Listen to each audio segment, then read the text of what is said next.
Sir কোন কাজে focus ধরে রাখতে পারি না, এটা সমাধান কি? তরিকুল ইসলাম। ফোকাস ধরে রাখতে পারতেছে না, এম এ মুহিত। ফোকাস তো আসলে একটা দীর্ঘমেয়াদী প্রক্রিয়া, এটা একটা না একজনের দিকে ধরে রাখা একটা টাফ। তারপরে লক্ষ্যকে উদ্দেশ্য করে দেখেন, আমি এই জায়গাটা কথা বলি, আপনি যা হইতে চান, আপনার যা ফোকাস, আপনি যা টার্গেট করছেন, প্রতিদিন সকালে বিকালে বন্ধু বান্ধবের কাছে বলবেন। ধরেন আপনি পুলিশ হইতে চান, মানে ধরি এটা কনসিডার, অন্যভাবে নিয়েন না, আমি এসপি হইতে চাই, আপনি মানুষের কাছে নিজেকে এইচপি হিসেবেই মানে প্রেজেন্ট করবেন।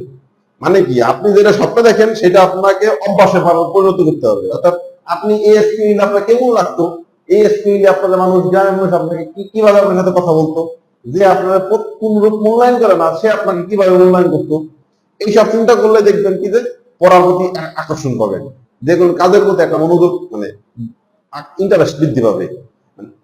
যে কোনো ভাবেই এইভাবে করতে হবে, মানে আপনাকে যে কোনো ভাবে মানুষের ফিট থাকতে হবে। আর কোনোভাবেই যদি না পারেন, সেক্ষেত্রে তো একটা কথাই বললাম, যে অন্তত অজু করে সিজদায় পড়ে যাবেন। কোনো কিছু ভালো লাগতেছে না, অজু করে সিজদায় পড়ে থাকেন অনেকক্ষণ।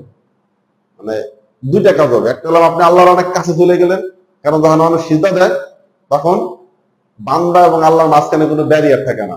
বান্দা আল্লাহ ঘোষণা করছে নিজেই, যে বান্দা যখন সিজদা করে না, আয়াত না হাদিস যেন, বান্দা যখন সিজদা করে তখন মানুষ বান্দার অনেক নিকটে চলে যায়।